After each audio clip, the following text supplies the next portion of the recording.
Welcome everyone to Anatomy and Physiology 105. L&L, this is a combined course, lecture and lab, and you are enrolled in the summer 2014 course. I am Dr. Macauley, and it's a pleasure to have you here. I will be using some new technology this semester, so I ask that you bear with me a little bit as I become more familiar with this technology in real time.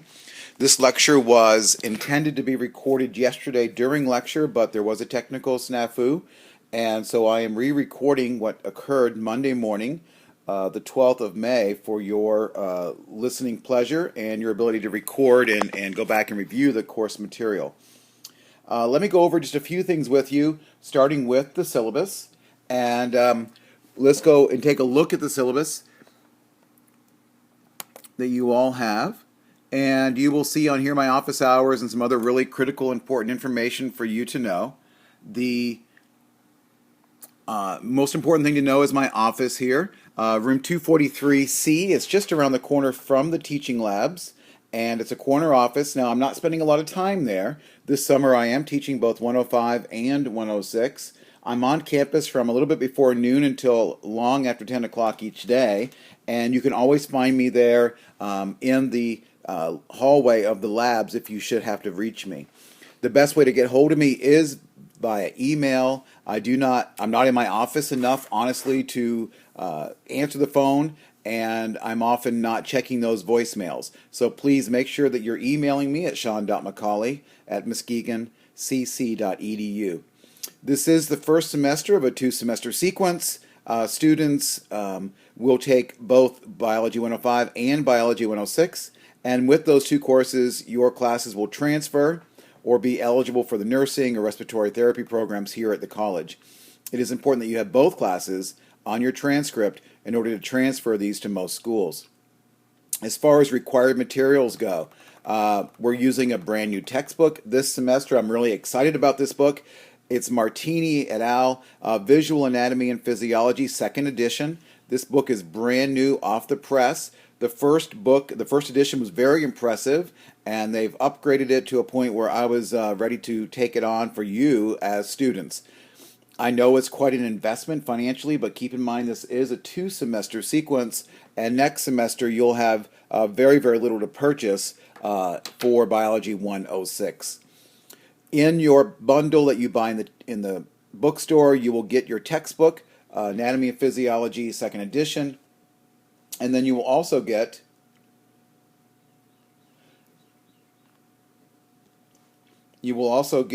Mastering A&P. This is a really important resource. Mastering A&P is an online resource that's going to include some practice problems, some homework assignments, some quizzes, even an online test that will be offered through this program. So this is not at all an optional thing for you to have. And when you're signing up, when you get your book, you're going to find a red card inside your book, and you're going to follow the instructions on that. You'll be given a unique identification code, and then you'll also need this address to access my course. And once enrolled, you'll see some homework assignments. You'll see a quiz that's due a couple days before the first exam. You'll see another assignment that I'd like you to do by the end of this week. Now, I'm not going to spend a lot of time going to mastering today. I instead will wait for you to get enrolled, and then on Wednesday I'll spend more time going to the site, showing you around. It's really, I think, much more beneficial that you get enrolled, that you click around, get familiar with a little bit what's there, and then when I go over it, it'll make sense to you. If I do it now, for the most of you who have not gotten enrolled, it won't make good sense to you. In your bundle with the textbook, you also received a free copy of Martini's Atlas. This is a great resource. I would suggest bringing it to lab or keeping it close with you as a great resource. And then there are some student worksheets that are being sent to us separately. I expect to have them in my hand by Wednesday. If they're there in time for lecture, I will pass them out to lecture students and to my hybrid lab students on Wednesday evening.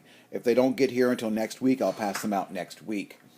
For the laboratory, you're going to need the Amerman Exploring Anatomy and Physiology, 2nd edition. This is the book we've been using now for a couple of semesters very successfully, and that book comes with it a dissection guide for an atlas for the fetal pig. I'll go over more of those things with you in laboratory. You're going to need two different supplements that are published within the college. One is for lab and one is for lecture. Those two you need to bring to each lecture and to each lab. For lecture, you're going to need 8 Scantron forms. I use a form different than many other professors on campus. I use this form called 884-E. It's an 8.5 by 11 double-sided green Scantron form. The college, the bookstore knows which form this is, but you may need to remind them that it's not the standard form. This is a different form than most students and most professors are using. For the lab, you will need some non-latex gloves. You'll also need some goggles. This includes next week for lab number 2, and we will be providing disposable lab coats for you. You'll also need to have closed-toed shoes during any lab where we are using chemicals or dissections and scalpels, and so that's going to include labs 2 and then all the labs in the second half of the course. Finally, I highly recommend that you have good internet access. You'll need to be able to view your PowerPoints and your Word documents. You'll need to be able to access Blackboard. You'll be able to access other course-related websites, and you're also going to want to have a backup plan. No longer is technology an optional thing for the classroom, so you want to have a backup plan in case your home internet goes down. Where can you go? Is it the corner McDonald's, and what are their hours? What's their policy on Wi-Fi? And then if your home computer crashes or your laptop crashes, who else's computer can you borrow in a short pinch to get your assignments done? So have both of those scenarios in your head, a little evacuation, backup plan, should something technologically go wrong with you this semester. Now, we've also got, going down, how do you get your grade? Well, in this course,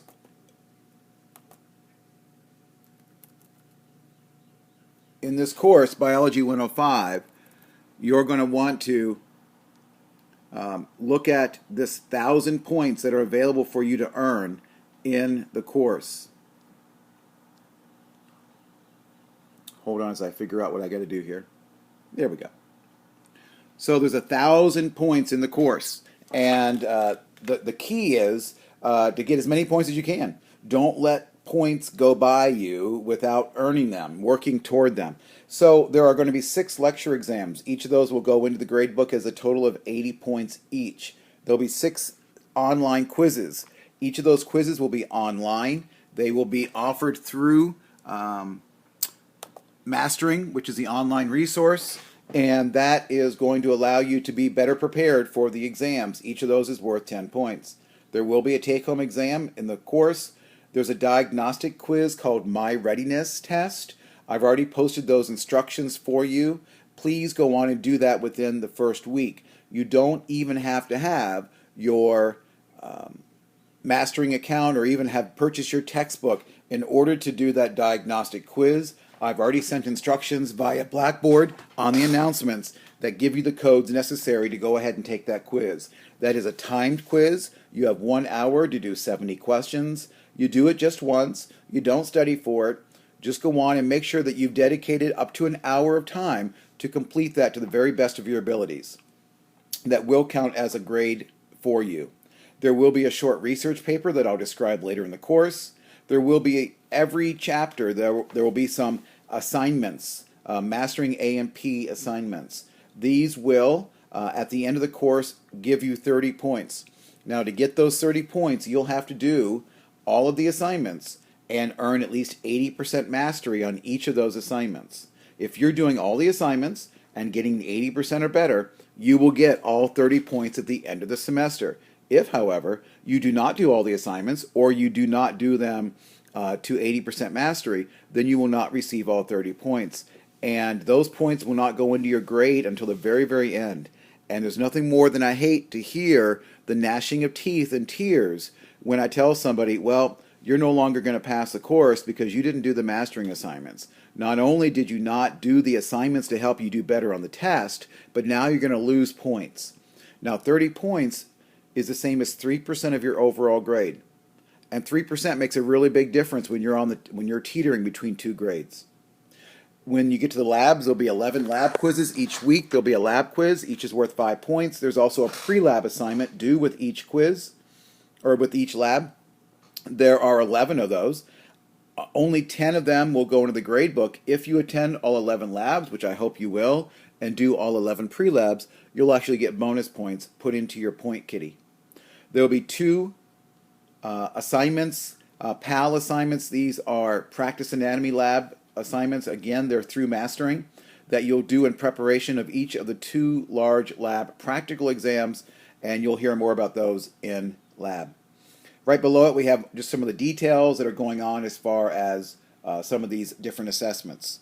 The grading scale, you want 920 points out of 1,000 to get an A. The minimum cutoff to transfer this class or to move on to the second semester is a C, and the least that you can earn is 720 points in order to move on to that next level. Are there any questions at this point about anything we've done thus far in the syllabus, about resources or how you're going to earn your grade? Okay, go ahead and turn to your neighbors, pass around your syllabi, and just go ahead and collect some names, telephone numbers, and emails. These will be some individuals that you can reach out to. Maybe they'll become your study partners, but you can reach out to them if you have a question, and you'll also do the same thing when you get to lab. Go ahead and do that right now.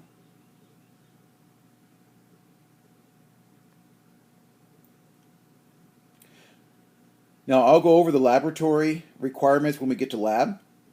The rest of this, honestly, the syllabus, I'll let you read through it yourself. It's very straightforward. It's very standard language. It basically tells you this. I will work very hard to provide a wonderful opportunity for you to learn anatomy and physiology, and you as a student are expected to be respectful of me, and I will be respectful of you, that there is a lot of work to be done in this course, and we expect you to keep on track of all that. If you need help, we do have walk-in tutoring available for you on Monday, Tuesday, and Wednesday during the week. That schedule has been posted on Blackboard. In addition, that biology resource room is open from 7:30 in the morning until 10 o'clock at night, Monday through Thursday.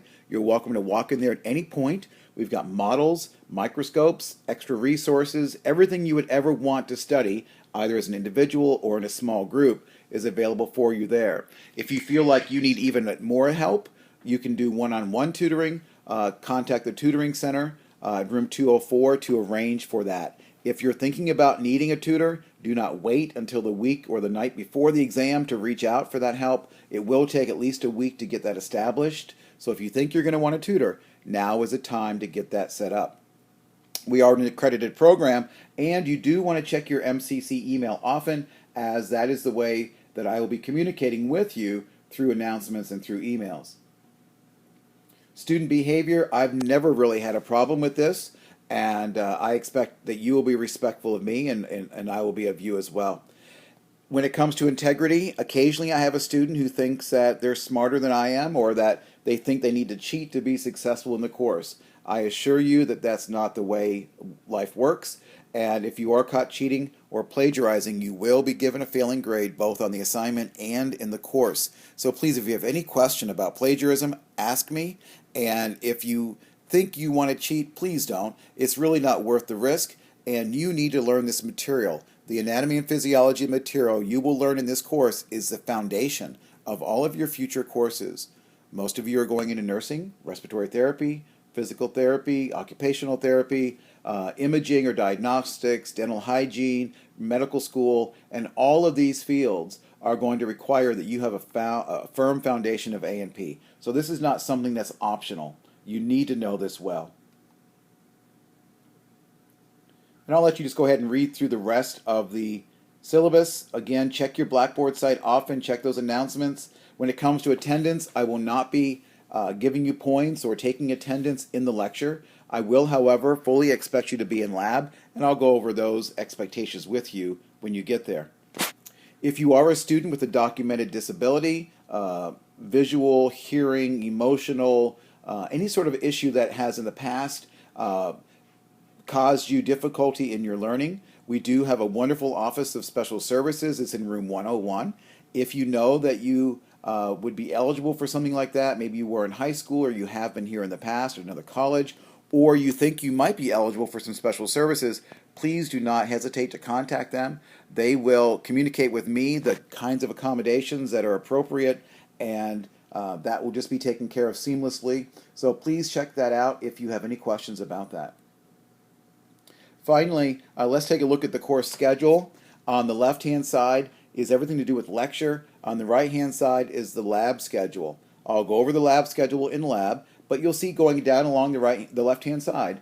Today, it's Monday, May 12th. We're talking about the introduction to the human body. It's going to come from the Martini Visual 2nd Edition, Chapter 1. I might get to a little bit about chemistry. I don't know. That's Chapter 2. Likely that will be next time. That'll be on Wednesday. And then you just kind of march down along the calendar. Now notice in a couple of weeks we get a holiday for Memorial Day, and the first exam will follow after that holiday on Wednesday the 28th, and that first exam will cover chapters 1 and 2, the material you learned in Lab 1, and vocab slides 1 through 20, and I'll tell you about those in a few moments. As you go down the schedule, you'll notice that there isn't really a week after we get going where there isn't a major assessment either in the lecture or the lab. So as we get going, the most important thing you can promise yourself is to not get behind. This course will be moving at such a pace that you're going to have to stay on top of this. And that's everything I have to say as far as the syllabus goes. If you have any questions about that, please let me know. I would recommend going to Blackboard and printing out the syllabus and printing out 2 or 3 copies of this last page schedule so that you have full access to a copy of this in your lab materials, maybe in your lecture materials, maybe another copy of it in your master calendar for home. Well, let's go ahead and turn our attention to the PowerPoint slides. So go ahead and open up your supplement and let's follow along with the PowerPoints.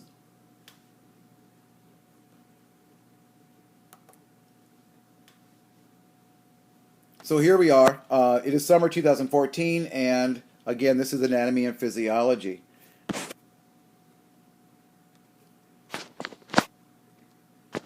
Just a reminder, make sure you went ahead and have purchased your textbook and your Amerman lab manual and your supplements. The labs have already started. So in the summer, Biology 105 has labs on Monday afternoon at noon, Monday evening following lecture at 6:15, and another one on Wednesday at noon. Those are the only 3 labs for this course in the summer. The resources we'll be using, as I've already mentioned in words, here's a couple pictures of them. You'll see a visual Anatomy and Physiology. Again, this is that beautiful new book that we'll be using. With the book, you're going to get Mastering, and Mastering will again be a beautiful book, a beautiful online resource that you'll be using quite a bit. And with that Mastering comes this program called PALS. So you'll be using all of these resources in the lecture portion. When it comes to lab, you'll be using the Amerman book, the lab manual, and with it comes the Fetal Pig book. Everything here is available in the MCC bookstore. You may be able to find these resources online, but the 2nd edition of the Martini book is a brand new edition, and I really don't know the availability of it online. I've gone over with you the course a little bit with you, and we've gone over the mastering. Again, go on Blackboard and make sure you get that registered. I've gone over the syllabus as far as procedures and policies and grades and assignments. Again, I'll be reminding you of this as we go through this. I mentioned to you that we'll have some vocab or some medical terminology that we'll work on throughout the course, and I encourage you to go ahead right now and mark your calendar for all of the test dates. I assure you the test dates will not change.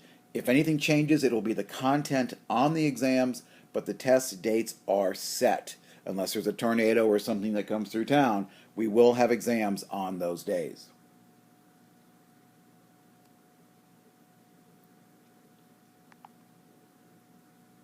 Just a little bit about myself. I went to the University of Florida in Gainesville and got my undergraduate degree in microbiology and cell science. While I was there, I continued on and got my master's degree, did some research in alternative energy sources, and then decided to go down to the College of Medicine to pursue my PhD in medical sciences. So I'm broadly trained in biochemistry, molecular biology, genetics, anatomy, and physiology. Did a lot of research on developmental biology and also in diabetes and wound healing.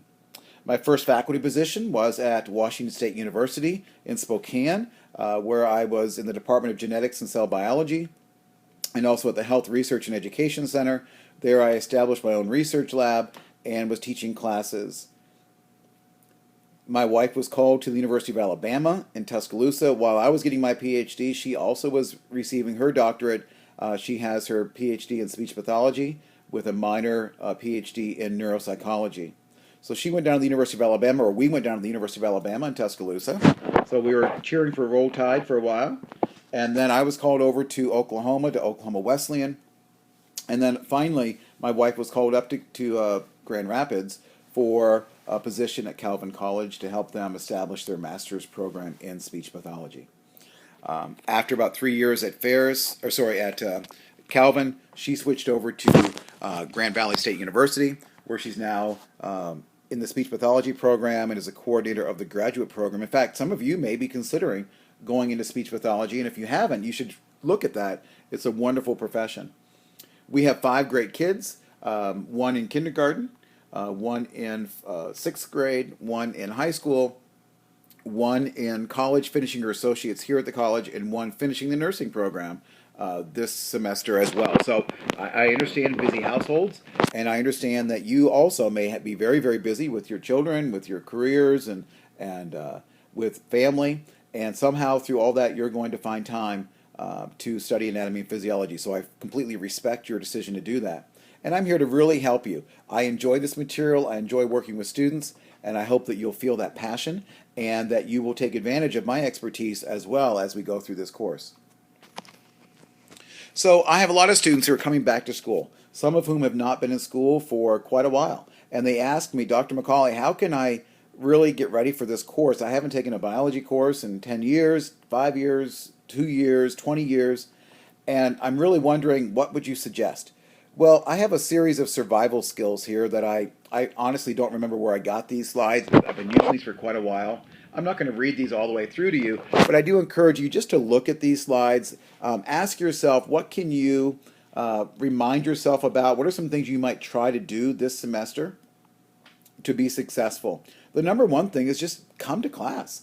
I know that it's a long lecture. It's a little over 2 hours, and that's a long time to keep your mind focused. But I assure you, those who come to class do better than those who don't. Or if you're in the hybrid section, make sure you are listening to the lectures routinely. Do not get behind. You have to come to lab. That's not an option. Budget your time efficiently. I mean, get into a routine. If you've got a 2-hour break between work and class or between 2 classes, budget that time. Don't let those 2 hours just kind of roll away. Find that place, do some studying, go to the same place in the library or in the biology resource room, and just get into a routine. It will help you tremendously. You also want to be a good reader. Read through the textbook. Read through your notes before you come into class. Look ahead a little bit. It makes a huge difference to have your mind wrapped around what we're about to discuss. Even if you don't understand it, at least you've got your mind focused toward the day's goals. Expand your vocabulary. If you come across a term and you don't know it, look it up. Don't just gloss over it. That word means something, and if you don't understand that word, you're missing something important in that statement, and you're not getting the full benefit of that sentence. So make sure you're looking up words you don't know. Check out those bold-faced and italicized words. Read through those chapter summaries and do the review questions. Those are not there as options. Well, they are options, but I am strongly encouraging you to work through all of those parts of your book. When you get to a graph or a table, don't skip it and say, oh, I don't have to read that. Those tables and graphs oftentimes have some of the most beautiful material, most beautifully presented to you. So make sure that you read through the tests and the charts and the tables, and that you look at the legend and you read through it and try to understand it. Read with a purpose. What are you learning at this point?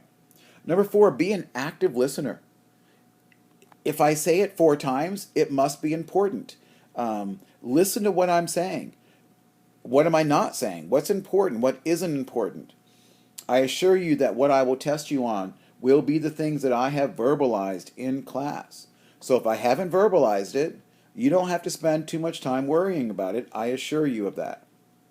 If there's an opportunity for questions, ask questions. Just get involved in classroom discussions.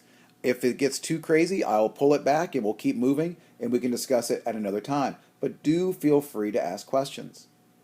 Take good notes. Now, I'm giving you PowerPoints. I'm giving you these online lectures. I'm giving you a lot of material. And there are some out there in the educational world that would claim that giving you PowerPoint notes is actually the worst thing I can do to your development as a student.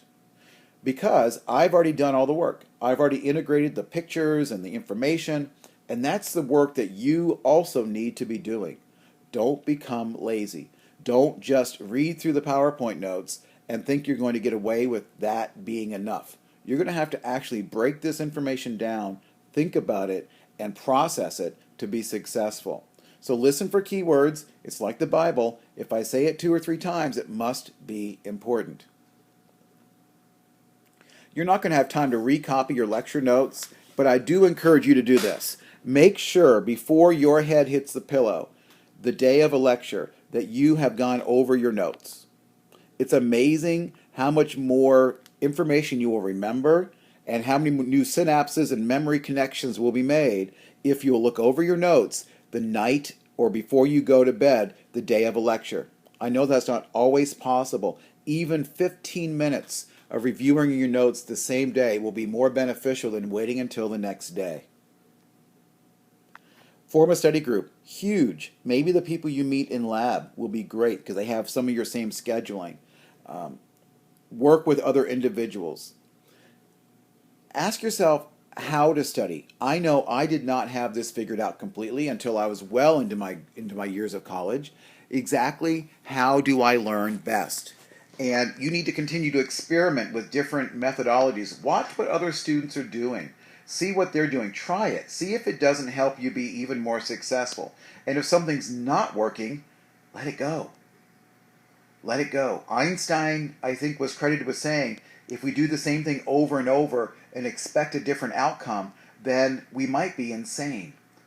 What that means is if you take test 1 and you don't do very well on it, and then you prepare for exam number 2 in exactly the same way, Einstein would suggest you're insane because you've tried, you've done the same thing and you're expecting a better grade. Well, how likely is that going to happen? So find other ways of learning, experiment, and find your best combination.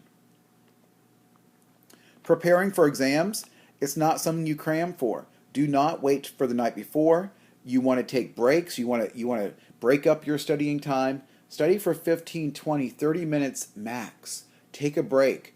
And then come back and study, especially if you're in a study group. Don't let the group become chit-chatty. Make sure you really focus for 15, 20 minutes, and then take a little mental break and chat and have a snack, and then go back and commit yourself to 20 more minutes of intense studying. Break it up, you'll feel better about it, and you'll learn it better. And so when you're taking the exam, just relax. There's nothing that I'm going to ask you that I don't expect you to be able to answer. You've learned the material, you've studied, you've done well, so don't get all stressed out about it, but don't cram either. Make sure you're prepared for the exam the very, very best way you can. And finally, I want you all to be very, very successful. So all of you can make those 920 points and make the A in the class or make a B in the class, but I suspect that all of you can be successful if you'll simply commit to studying this material and working hard. Now, in your course pack, in your lecture supplement, the very first page when you open up that red covered course pack is a page called Darley's Study Suggestions for Biology Classes. Read through that. I'm not going to discuss it with you right now. It's 2 pages, front and back, very short read. It's going to help you think about other ways to study as well. So read through that. At the end of it, it asks you, what will you do this semester? Having read this article, what will you do in your studying that will help you be successful this semester?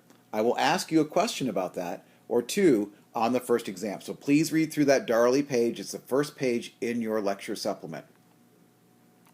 I've also mentioned that there will be some vocabulary. On the first exam, we'll have the first 20 slides. And there's 101 slides in the course. And I determined long ago that there are actually more new words in this course than there are in foreign language courses. And so in order for you to become a good student in anatomy and physiology, you need to be able to understand the vocabulary and break down the words that you're being presented with every single day. So to help you achieve that goal, I've given you a bunch of prefixes and suffixes, and we'll be going through this list alphabetically from A to Z, and along the way you'll be learning how to break down words and appreciate new vocabulary when you come across it for the first time. So let's go to that vocabulary right now. And there are the first 20 slides that you'll be responsible for on the first exam. And what you'll want to do is just simply make up some note cards. And on one side of the note card, you'll want to put the prefix. Okay, so you want to put the prefix on one side, and on the other side, you'll want to put the meaning. The term underneath it is simply an example. You do not need to memorize asymptomatic, but it is an example for you to try to put this together. So if you see a word that starts with A, it's usually a negating term. That is, it means without or lacking. So for example, asymptomatic, lacking or without symptoms. If a word starts in AB, it means away from. Maybe you've heard of abduct or abstinence, to stay away from something. If it ends in able, it means capable. As an example, viable. If something is viable, it is capable of via life. If it ends in ac, AC, pertaining to. Cardiac, pertaining to the heart. And here's a strange one that you'll better appreciate in Lab 4, acetabul. The acetabulum is the hip socket, and it breaks down from the word meaning vinegar cup. You may know that vinegar's chemical name is acetic acid, and the Romans, when they put this word together, created this word, acetabulum. It looks like a little vinegar cup. Well, that's sort of like the hip socket in the hip bone. Acro, an extremity, and acou, like in acoustics, hearing. Adip or adip is fat, and ad, to, toward, or near to, as in adduction. Adeno or adden is a gland. Adenoma, as an example, oma means a tumor, so adenoma would be a tumor of a gland. Aero, you've heard of aerobic, so that's air or oxygen.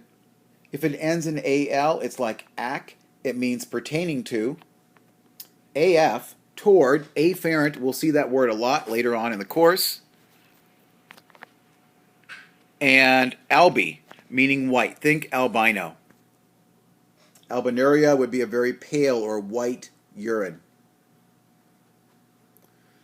Aliment, nourishment. The alimentary canal is your gastrointestinal, your digestive tract, and you're receiving your nourishment along that pathway. So that is the alimentary canal, or aliment meaning nourishment. Algia, a painful condition. And alveole, a small hollow cavity. You may know that in your lung you have alveoli. The alveoli are the little air sacs. But you also have, for example, your tooth is fitting into the jaw, your mandible or your maxilla, into the alveolus, that hollow cavity into which the tooth fits. And then ambi, meaning both or both sides.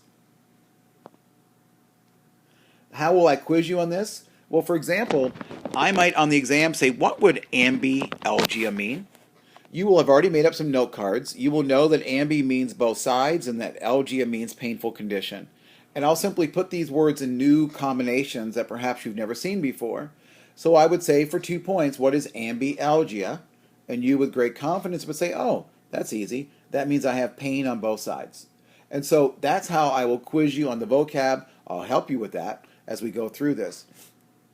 Let's go to our last slide for today, and that is an, without or lacking.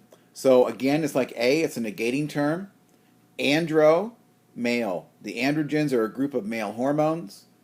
Angio, pertaining to the vessels or the vessels. So angiology would be the study of blood vessels. And finally, aqua, meaning water. Now, for the first exam, we'll be going through slide 20. So you'll want to go ahead and make up note cards all the way through cusp.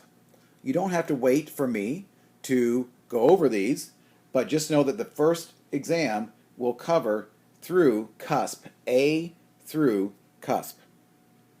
Okay, so on the vocabulary, I would recommend note cards. Get a little set of note cards, go through them every day. Spend 5 minutes, it's all it's going to take. Go 5 minutes every day, go through the vocabulary.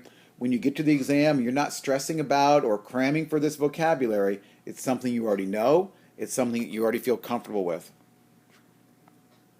Okay, so let's now go on and go back to our presentation.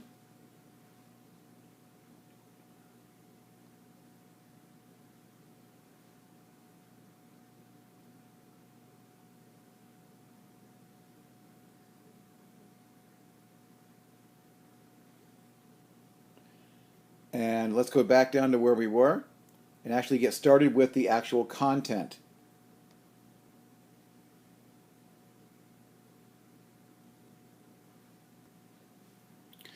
So, what have you signed up for? This course of anatomy and physiology. Well, anatomy is referring to the structures of the body.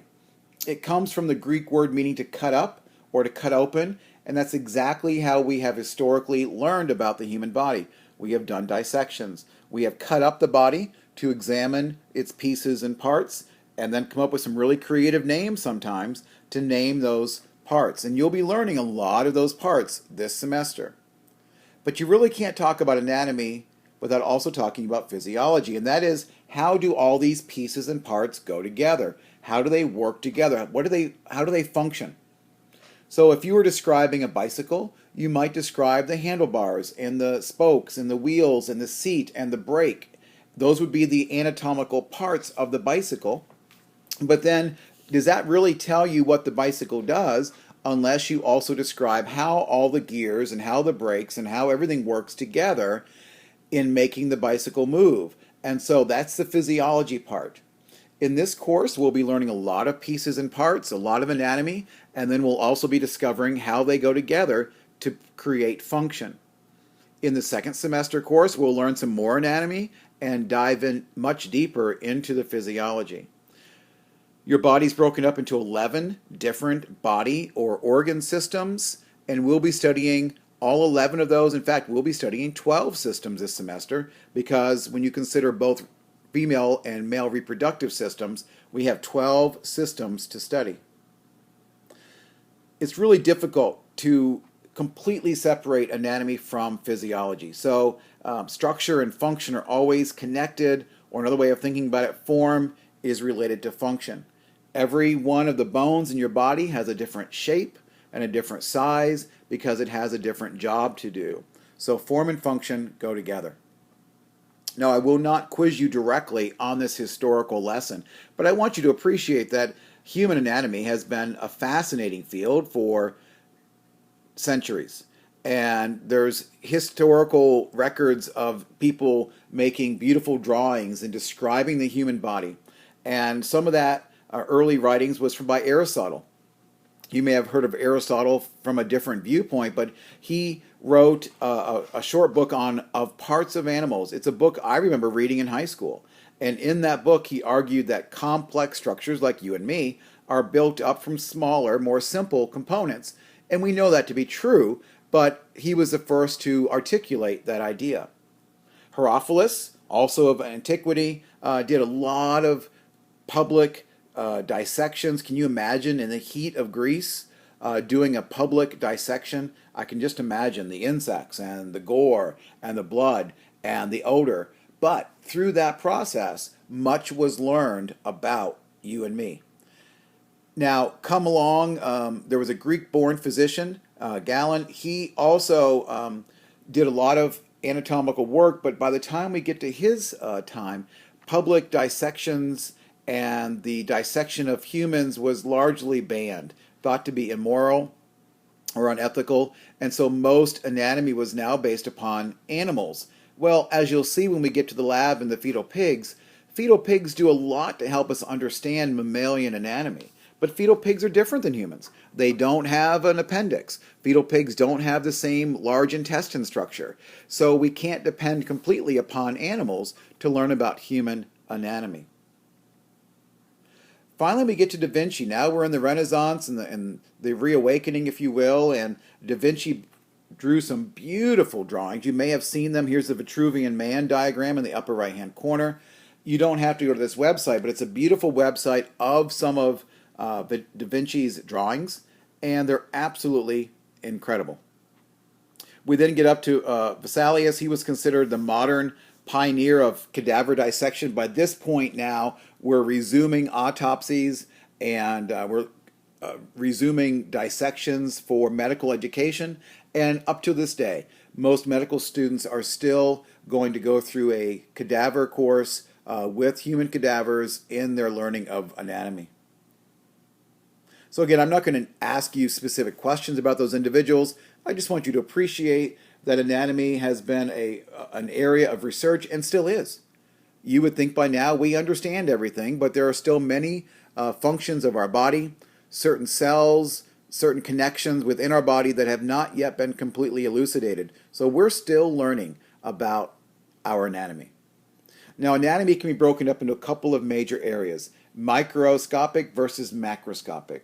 As the name implies, microscopic anatomy is going to require a microscope, things that are too small for us to see with the naked eye.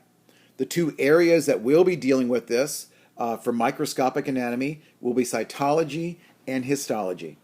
Cyto means cell, cytology is a study of cells, and histo is tissues. Histology is a study of tissues, and we'll be spending quite a bit of time looking at cells and tissues under the microscope, learning what they look like, identifying them, knowing where they're found in the body. Now, what you can see with your naked eye is macroscopic anatomy, and this is oftentimes termed gross anatomy. Most medical students in their first semester will take a gross anatomy course, and they learn so much more than what we'll be learning about the human body, and this is mostly done with the naked eye. Now, this is a very important slide. This hierarchy is exactly what Aristotle suggested. That is, that simple things make up more complex things. So we start off with atoms. And atoms are the most fundamental thing of all matter. And we'll be discussing all of this hierarchy as we get to through the course. Chapter 2, we'll talk about atoms and molecules. So everything's made of atoms. This would be things like carbon, nitrogen, oxygen, phosphorus. You've heard of these. And those atoms can combine to make molecules. Simple molecules like water, H2O, carbon dioxide, CO2, glucose, C6H12O6. Those are examples of small molecules. Now there's two layers or two more levels that are not on this slide that I want to introduce to you now, and then they'll come up again in a few moments. But molecules now can be put together to make macromolecules. Now macromolecules, as the name suggests, are just the larger molecules. Okay, so macromolecules, and there's 4 groups of macromolecules. Do you know those 4 groups? They'll come up again in a moment. But what are the 4 groups of macromolecules? You may have heard of these also as the organic molecules. That's right. So proteins, excuse my finger, proteins, then you've got carbohydrates,